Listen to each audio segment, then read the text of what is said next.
Assalamualaikum warahmatullahi wabarakatuh. Sebelumnya terima kasih yang sudah hadir di video saya dan juga sudah komentar. Oke, kemarin saya membahas masalah kata-kata parkir air ya. Walaupun ada yang menerima dan ada yang nggak menerima ya kan, nggak apa-apa. Oke, yang satu frekuensi dan yang nggak satu frekuensi. Kebanyakan yang nggak menerima itu yang kontra dengan Pak Anies rata-rata ya. Oke, nggak masalah.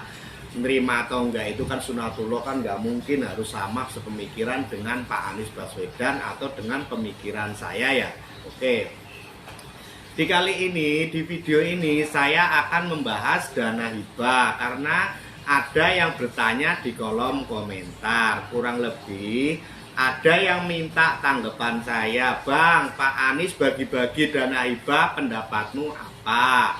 Terus fungsinya untuk non-ormas apa? Kurang lebih seperti itu ya. Oke, sik Mas yo, tak toto sik yo. Dana hibah merupakan sesuatu hal yang tidak asing di dalam dunia finansial, Mas.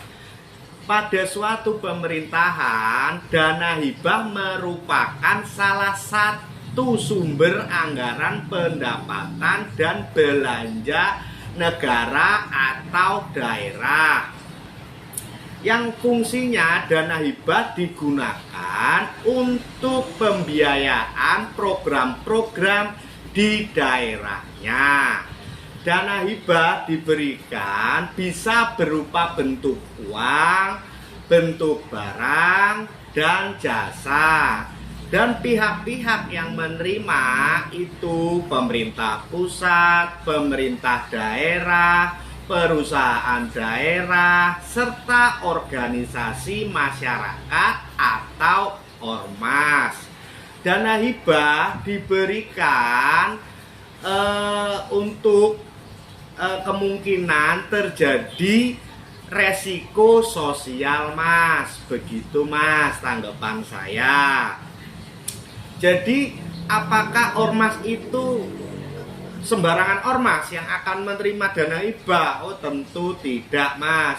Banyak syarat-syarat yang harus diajukan bagi penerima dana hibah itu atau organisasi masyarakat ya kan, ormas-ormas yang berhak menerima. Pertama, harus tinggal di wilayah minimal selama-lamanya, minimal 3 tahun. Terus akte pendiriannya jelas, organisasi itu ada pimpinannya, pengurusnya, bendaharanya gitu, Mas. Terus harus mau diaudit, bersedia diaudit ormas itu, apa dananya kemana gitu, Mas. Gak semerta-merta pemerintah itu mengucurkan dana gitu, dan pemerintah DKI pun gak semerta-merta mengucurkan dana itu gitu, enggak. Harus ada persetujuan lembaga-lembaga yang lainnya gitu, atau pemerintah. Karena apa? Dana hibah itu diatur oleh undang-undang. Terus fungsinya apa sih untuk masyarakat non-ormas? Ya tentu fungsinya banyak. Ormas-ormas yang yang menerima, sambil merokok nih ya, sorry ya. Ormas-ormas yang menerima dana hibah itu, apakah untuk anggota ormasnya? Oh ya enggak. Dana hibah itu kan digunakan untuk operasionalnya, Mas ya, operasional organisasi masyarakat tersebut atau ormas tersebut ya kan. Mungkin bisa jadi konsumsinya, transportnya, dan lain-lain.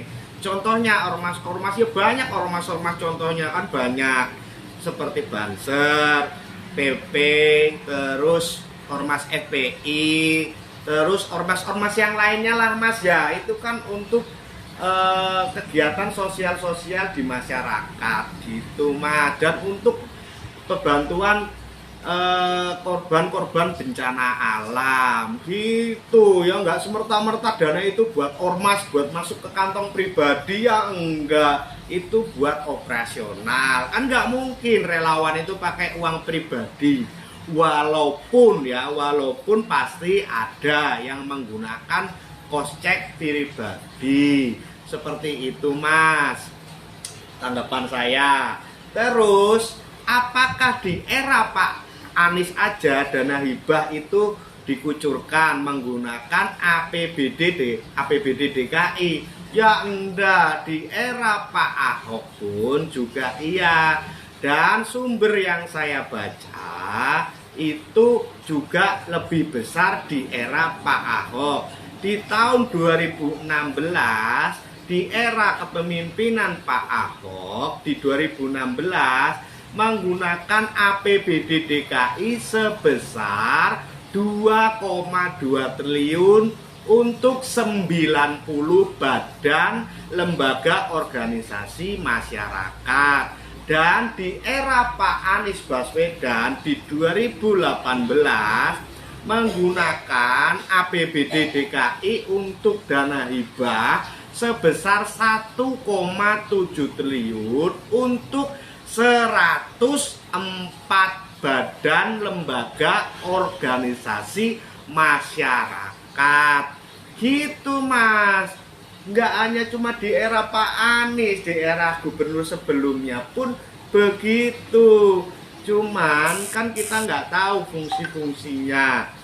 Itu ormas yang tahu. Karena apa? Pasti juga nggak semerta-merta langsung bus gitu. Enggak, pasti ada prosesnya.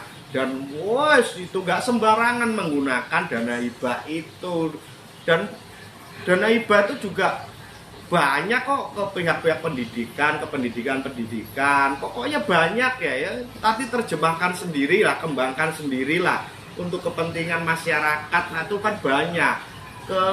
Untuk dunia olahraga juga iya. Banyak Mas, jenis-jenisnya itu banyak Mas. Gitu. Dan tergantung penilaian kita, harus menerima secara objektif, positif atau negatif. Begitu Mas, moga-moga diterima. Ndak diterima ya piye meneh. Ini tanggapan saya. Mudah-mudahan sehat selalu. Assalamualaikum warahmatullahi wabarakatuh. Sehat selalu Mas.